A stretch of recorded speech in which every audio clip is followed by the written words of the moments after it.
സിബി, ഇന്ന് ഇന്നലെ കടുത്ത നയതന്ത്ര നടപടികളാണ് ഇന്ത്യ പ്രഖ്യാപിച്ചിരിക്കുന്നത്. അതായത് സിന്ധു നദീജല കരാർ റദ്ദാക്കുന്നു, പാകിസ്ഥാൻ പൗരന്മാരോട് രാജ്യം വിട്ടുപോകാൻ പറയുന്നു, ഒപ്പം തന്നെ ഹൈക്കമ്മീഷനിലെ ഉദ്യോഗസ്ഥരോട് രാജ്യം വിടാൻ പറയുന്നു, വാഗ അതിർത്തി അടയ്ക്കുന്നു. അങ്ങനെ നയതന്ത്ര തലത്തിൽ ശക്തമായ നടപടികൾ ഒരു വശത്ത് സ്വീകരിക്കുന്നു.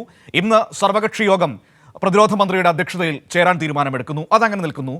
മറുഭാഗം എന്ന് പറയുന്നത് സുരക്ഷാ വീഴ്ചകളെക്കുറിച്ച് ഉയർന്നു വന്നിരിക്കുന്ന ആരോപണങ്ങളാണ്. അതായത് ഇപ്പോൾ പലരും പറയുന്നുണ്ട് ആ പ്രദേശത്ത് ഈ പഹൽഗാമിൽ ബൈസൺ വാലിയിൽ സേനാ വിഭാഗങ്ങൾ ഇല്ലായിരുന്നുവെന്ന്. അതെങ്ങനെ സംഭവിച്ചു? സേനയിൽ 1,80,000-ഓളം ഒഴിവുകൾ നികത്താനുണ്ട്. അതെന്തുകൊണ്ട് നികത്തുന്നില്ല? കശ്മീരിൽ സേനാംഗങ്ങൾക്ക് അധിക ജോലിഭാരം, ഇതൊക്കെ എങ്ങനെ സംഭവിക്കുന്നു എന്ന വളരെ പ്രധാനപ്പെട്ട ചോദ്യം മറുഭാഗത്തും നിൽക്കുന്നുണ്ട്. ഈ രണ്ട് വിഷയങ്ങളെ കേന്ദ്ര സർക്കാർ എങ്ങനെയാണ് കൈകാര്യം ചെയ്യുന്നത്?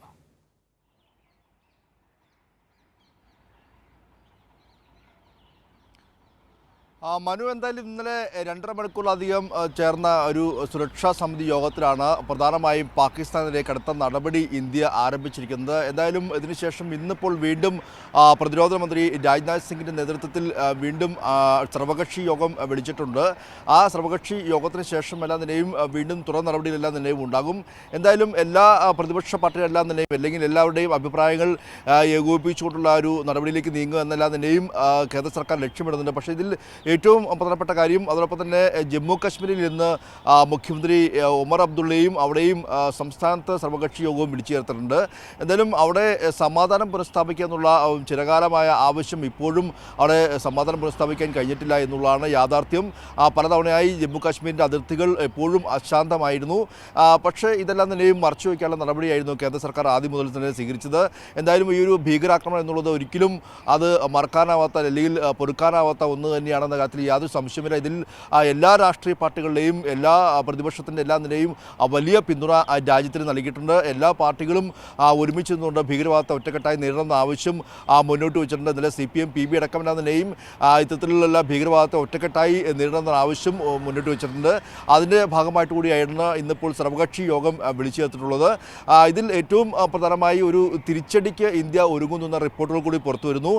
ഇത് ഏത് രീതിക്ക് വേണം, കൃത്യമായി ഇത് പാകിസ്ഥാൻ ആസൂത്രണം ചെയ്ത അല്ലെങ്കിൽ പാകിസ്ഥാൻ എന്നുള്ള ഭീകര സംഘടന ആസൂത്രണം ചെയ്ത ഒരു ഭീകരാക്രമണം എന്ന ഒരു സ്ഥിരീകരണം ഇന്ത്യ നടത്തിയിരിക്കുകയാണ്. ഇതിൽ ദേശീയ അന്വേഷണ ഏജൻസി എല്ലാം തന്നെയും പ്രാഥമികമായി സ്ഥിരീകരിച്ചിരിക്കുന്നത് ഇതിൽ കസൂരി അടക്കമുള്ളവരുടെ നേതൃത്വത്തിലാണ് ഈ ഒരു ലഷ്കർ-ഇ-തൊയ്ബയാണ് ഇത്തരത്തിലൊരു ആക്രമണം നടത്തിയെന്നുള്ള ഒരു നിഗമനത്തിലേക്ക് എത്തിയിരിക്കുകയാണ്.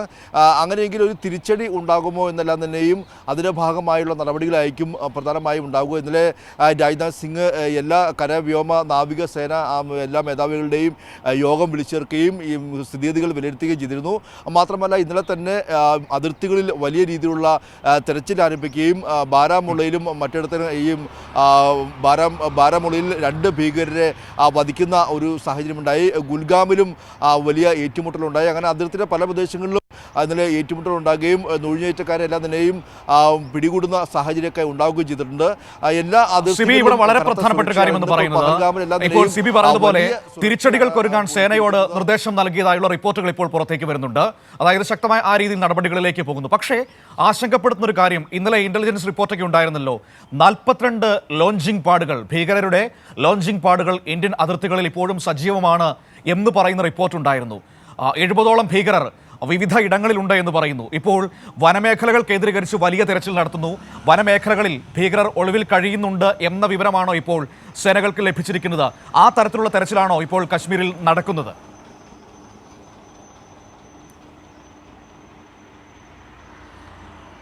മനു, ആ രീതിയിൽ തെരച്ചിൽ തന്നെയാണ് നടത്തുന്നത്. ഇതിൽ ഏറ്റവും പ്രധാനപ്പെട്ടത് നമുക്കറിയാം, ഈ ഭീകരാക്രമണം ഉണ്ടായ പഹൽഗാമിലെ ഈ ബൈസൺ മേഖല എന്ന് പറയുന്നത് ഏറ്റവും പ്രധാനപ്പെട്ട ഒരു വിനോദസഞ്ചാര കേന്ദ്രമാണ്. പ്രത്യേകിച്ച് കശ്മീരിലെ സ്വിറ്റ്സർലൻഡ് എന്നൊക്കെ അറിയപ്പെടുന്ന ഒരു പുൽത്തകിട് പർവ്വത മേഖലയും അതോടൊപ്പം തന്നെ പൈൻ കാടുകളൊക്കെ ഇടതൂർന്ന് നിൽക്കുന്ന മനോഹരമായൊരു സ്ഥലമാണ് ഈ ഒരു ബൈസൺ മേഖല എന്ന് പറയുന്നത്. അവിടെ ഈ ഒരു ആക്രമണം നടക്കുമ്പോൾ ഏകദേശം 2000-ലധികം ടൂറിസ്റ്റുകൾ ആ സമയത്ത് ഉണ്ടായിരുന്നു എന്നുള്ളതാണ് അവിടെയുള്ള പ്രദേശം പ്രദേശവാസികൾ പറയുന്നത്. പക്ഷേ അവിടെ ഒരു സുരക്ഷാ സൈനികം പോലും ഉണ്ടായിരുന്നില്ല എന്നുള്ളതും ദൃശ്യങ്ങളിൽ നിന്ന് തന്നെ വ്യക്തമാണ്. അതായത് ഒരു ആക്രമണം ഉണ്ടായിട്ട് അവിടെ നിന്നുള്ള ആളുകളെ രക്ഷിക്കാൻ പോലും അവിടെയുള്ള കുതിര സവാരിക്കാരും കച്ചവടക്കാരും മാത്രമാണ് അവിടെ ഉണ്ടായിരുന്നത്. ആ ഒരു പശ്ചാത്തലം കൂടിയുണ്ട്. അതായത് വലിയൊരു സുരക്ഷാ വീഴ്ച ഉണ്ടായി എന്ന കാര്യത്തിൽ യാതൊരു സംശയമില്ല. പക്ഷേ ആദ്യ മണിക്കൂറിൽ ഈ സുരക്ഷാ വീഴ്ച എന്ന് എടുത്തു പറയുന്ന അപ്പുറമായി രക്ഷാപ്രവർത്തനവും മറ്റുള്ള കാര്യങ്ങളുമാണ് എല്ലാ രാഷ്ട്രീയ പാർട്ടികളടക്കം എല്ലാം തന്നെയും മുന്നോട്ട് വെച്ചത്. പക്ഷേ ഇന്നലെ അഖിലേഷ് യാദവ് അടക്കം സമാജ്വാദി പാർട്ടി അധ്യക്ഷനായ അഖിലേഷ് യാദവ് അടക്കം ഇന്നലെ ചൂണ്ടിക്കാട്ടിയതും വലിയ സുരക്ഷാ വീഴ്ച കാശ്മീരിൽ ഉണ്ടായി എന്നുള്ളതാണ്. അതിൽ ഏറ്റവും പ്രധാനപ്പെട്ടത് ഒരു ഈ ഇത്രത്തോളം നുഴഞ്ഞുകയറ്റക്കാർ ആ ഒരു തിരക്കേറിയ വിനോദസഞ്ചാര കേന്ദ്രത്തിൽ നുഴഞ്ഞുകയറിയിട്ട് പോലും യാതൊരു ഇൻ്റലിജൻസ് മുന്നറിയിപ്പോ ഒരു സുരക്ഷയോ അവിടെ അല്ലെങ്കിൽ ഒരു സുരക്ഷാ സൈനികർക്ക് മുന്നറിയിപ്പോ ലഭിച്ചില്ല എന്നുള്ളത് വലിയ വീഴ്ച തന്നെയാണ്. യാതൊരു സംശയമില്ല. പ്രത്യേകിച്ച് ആർട്ടിക്കിൾ 370 ഒക്കെ റദ്ദാക്കിയതിന് ശേഷം അവിടെ വലിയ രീതിയിൽ സമാധാനം പുനഃസ്ഥാപിച്ചു എന്ന് കേന്ദ്ര സർക്കാർ അവകാശപ്പെടുമ്പോഴാണ് ഈ ഒരു ഭീകരാക്രമണം ഉണ്ടായത്. മാത്രമല്ല കശ്മീർ എപ്പോഴും നമുക്കറിയാം ഇത്തരത്തിൽ നിരവധി തീവ്രവാദ ആക്രമണങ്ങൾ ഉണ്ടായ ഒരു മണ്ണുകൂടിയാണ്. 2019 പുൽവാമ ആക്രമണത്തിൽ അന്ന് 40ഓളം ജവാന്മാരുടെ ജീവൻ നഷ്ടപ്പെട്ടതൊക്കെ നമ്മുടെ മുന്നിലുണ്ട്. അതുകൂടാതെ നിരവധി ചെറിയ സംഭവങ്ങളൊക്കെ കശ്മീരിൽ ഉണ്ടായിട്ടുണ്ട്. അതുകൊണ്ട് തന്നെ എപ്പോഴും അതീവ ജാഗ്രത വേണ്ട ഒരു പ്രദേശം കൂടിയാണ് കശ്മീർ എന്ന് പറയുന്നത്. ആ ഒരു അടിസ്ഥാനത്തിലാണ് അല്ലെങ്കിൽ ആ ഒരു പശ്ചാത്തലത്തിൽ കൂടി ഇതിനെ നോക്കിക്കാണേണ്ടതുണ്ട്. എന്തായാലും വലിയ സുരക്ഷാ വീഴ്ച ഉണ്ടായി എന്ന കാര്യത്തിൽ സംശയമില്ല. പക്ഷേ ഇന്നലെ ചേർന്ന സുരക്ഷാ സമിതി യോഗത്തിൽ ഈ ഒരു സുരക്ഷാ വീഴ്ചയെക്കുറിച്ചോ മറ്റൊന്നും തന്നെയും വിദേശകാര്യ മന്ത്രാലയം ഇപ്പോൾ വ്യക്തമാക്കിയിട്ടില്ല. എന്തായാലും വരും മണിക്കൂറിൽ അത് ചർച്ച ചെയ്യപ്പെടുമെന്ന കാര്യത്തിൽ യാതൊരു സംശയമില്ല. ഇപ്പോഴത്തെ സാഹചര്യത്തിൽ അത് കൂടുതൽ ചർച്ചകളിലേക്ക് പോകാതെ തന്നെ ഇപ്പോൾ ഒറ്റക്കെട്ടായി നിന്നുകൊണ്ട് ഈ ഭീകരവാദത്തെ നേടുക എന്നുള്ള ഒരു രീതിയിലേക്ക് എല്ലാ പ്രതിപക്ഷ പാർട്ടികളടക്കം അല്ല, ആ രീതിയിൽ ഒരു വലിയ മാതൃകാപരമായ സമീപനം രാജ്യം സ്വീകരിക്കുന്നുണ്ട്. സിബി, ആ രീതിയിൽ മാതൃകാപരമായ ഒരു സമീപനം രാജ്യം സ്വീകരിക്കുന്നുണ്ട്. ഇപ്പോൾ ചർച്ച ചെയ്യേണ്ടത് വീഴ്ചകളല്ല, ഇപ്പോൾ നമുക്ക് ഒരുമയോടെ നിൽക്കേണ്ടതാണ് എന്ന തിരിച്ചറിവിൻ്റെ പ്രായോഗികതയുടെ സമീപനത്തിൽ തന്നെയാണ് പ്രതിപക്ഷവും നിൽക്കുന്നത്. സുരക്ഷാ വീഴ്ചയെക്കുറിച്ച് പറയുമ്പോൾ പോലും അവർ ഏറ്റവും എടുത്തു പറയുന്നത് ഈ പ്രശ്നത്തിൽ നിന്ന് അല്ലെങ്കിൽ അവിടെ ഉണ്ടായ ഈ വലിയ ആക്രമണത്തിൽ നിന്ന് കരകയറാനും അവിടുത്തെ മനുഷ്യരെ ചേർത്ത് നിർത്താനുമുള്ള കാര്യങ്ങളെക്കുറിച്ചാണ് സംസാരിക്കുന്നത്. എനിക്ക് തോന്നുന്നു പ്രതിപക്ഷം ആ ഉത്തരവാദിത്വം ഭംഗിയായി നിർവഹിക്കുന്നു. അതിൻ്റെ അടിസ്ഥാനത്തിലാണ് ഇന്നിപ്പോൾ പ്രതിരോധ മന്ത്രി അടക്കം പങ്കെടുക്കുന്ന സർവകക്ഷി യോഗവും വിളിച്ചിരിക്കുന്നത്. ആ രീതിയിൽ കാര്യങ്ങൾ ചർച്ച ചെയ്ത് മുന്നോട്ട് പോകാനാണോ തൽക്കാലത്തേക്കെങ്കിലും കേന്ദ്ര സർക്കാർ ആഗ്രഹിക്കുന്നത്? ഞാനത് ഇൻവേർട്ടഡ് കോമയിൽ പറയുകയാണ്, തൽക്കാലത്തേക്കെങ്കിലും.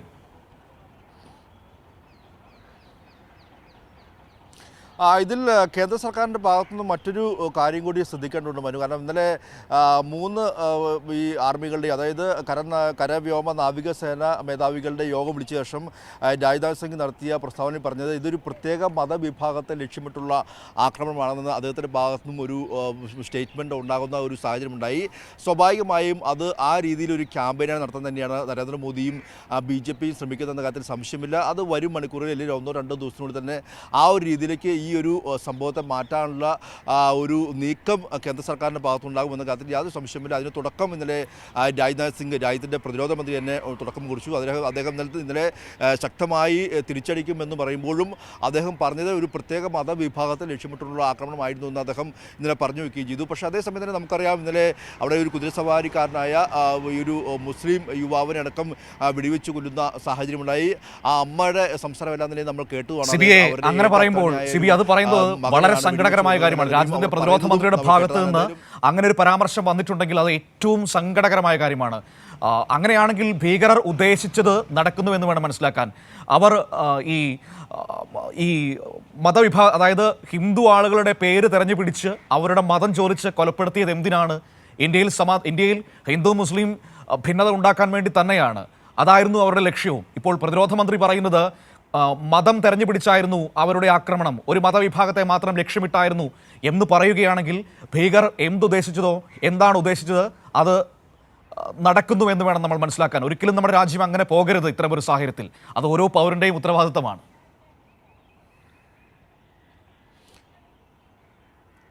മനു, തീർച്ചയായും അത് തന്നെയാണ്. കാരണം അത് പ്രത്യേകിച്ച് രാജ്യത്തെ ഈ പ്രതിരോധ മന്ത്രിയും അല്ലെങ്കിൽ പ്രധാനമന്ത്രി അടക്കമുള്ള ഭരണ നേതാക്കളിൽ നിന്ന് അങ്ങനെ ഒരു പ്രസ്താവന പാടില്ല എന്നതാണ് യാഥാർത്ഥ്യം. ഇന്നലെ CPM നേതാവായ തരിഗാമി അടക്കം ചൂണ്ടിക്കാട്ടിയത് ഒരു മതവിഭജനത്തിന് അവിടെ ലക്ഷ്യമിട്ടെങ്കിലും അതെല്ലാം തന്നെയും ജനങ്ങൾ ഒറ്റക്കെട്ടായി നേരിടുന്നൊരു പശ്ചാത്തലമാണ് ഉണ്ടായത്. അവിടെ സാധാരണക്കാരായ വിനോദസഞ്ചാര കേന്ദ്രങ്ങളെയും സാധാരണക്കാരായ ആളുകളെയുമാണ് അവിടെ കൊലപ്പെടുത്തുന്ന ഒരു സാഹചര്യം ഉണ്ടായത്.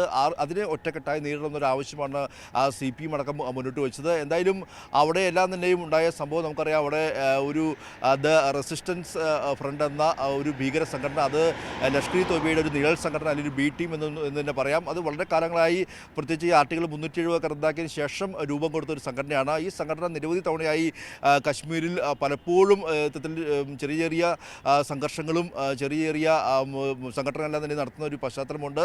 നിരവധി പേരെ കൊലപ്പെടുത്തിയ പശ്ചാത്തലമുണ്ട്. പക്ഷേ ഇവരെല്ലാം തന്നെയും അടിച്ചമർത്താനോ ഇല്ലാതാക്കാനോ കേന്ദ്ര സർക്കാർ പരാജയപ്പെട്ടു എന്ന് നമുക്ക് പറയേണ്ടി വരും ഈ നിമിഷം.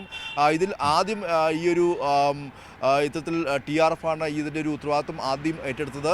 എന്തായാലും ഈ കസൂരി അടക്കമുള്ള ഈ ലഷ്കർ ഇ തോയ്ബ നേതാവെല്ലാം തന്നെയും ഈ TRFുമായി അടുത്ത ബന്ധമുള്ള ആളുകൾ തന്നെയാണ്. മാത്രമല്ല അവിടെ പ്രാദേശികമായ ചില ഭീകരരെ സഹായം കൂടി ലഭിച്ചിട്ടുണ്ടെന്നും ഇന്നലെ കണ്ടെത്തിയിട്ടുണ്ട്. അതിൻ്റെ ഭാഗമായി ഇന്നലെ രണ്ടുപേരുടെ ദൃശ്യമടക്കം പുറത്തു വരികയും ചെയ്തിരുന്നു. എന്തായാലും കശ്മീർ ജനത വളരെ വലിയ വിഷമത്തിലാണ്, അവർ വളരെ വലിയ രോഷത്തിലുമാണ്. ഇന്നലെ നമുക്കറിയാം, ഇന്നലെ കശ്മീരിൽ ഹർത്താൽ അടക്കം പ്രഖ്യാപിക്കുകയും ജനങ്ങൾ തെരുവിലിറങ്ങി ശ്രീനഗറിലെ പോലീസ് ആസ്ഥാനത്തേക്ക് വലിയ റാലികൾ സംഘടിപ്പിക്കുകയും ഇവിടെ സമാധാനം പൂർണ്ണമായും പുനഃസ്ഥാപിക്കണമെന്ന് ആവശ്യപ്പെട്ടുകൊണ്ടുള്ള റാലികളൊക്കെ നടക്കുകയും ചെയ്തു. മാത്രമല്ല അവിടെ ഇന്നലെ കശ്മീരിലിറങ്ങിയ ഓരോ ന്യൂസ് പേപ്പറിൻ്റെയും ഫ്രണ്ട് പേജ് കറുത്ത നിറത്തിലായിരുന്നു. അങ്ങനെ ഒരു വലിയൊരു പ്രതിഷേധത്തിനാണ് കശ്മീർ ജനത ഇന്നലെ ഉണ്ടായത്. പ്രത്യേകിച്ച് അവരുടെ സമാധാനം പൂർണ്ണമായും തകർന്നിരിക്കുന്നു. അതുകൂടാതെ അവർക്ക് ജീവിക്കാനുള്ള ജീവനോപാധി തകർന്നിരിക്കുന്നു. വിനോദസഞ്ചാരികൾ ഏറ്റവും കൂടുതൽ എത്തുന്ന ഒരു സമയത്തുണ്ടായ ഒരു ആക്രമണം, ആ ആക്രമണം തടയാൻ കഴിയാത്തത് വലിയ വീഴ്ചയെ അവർ ചൂണ്ടിക്കാട്ടുന്നു.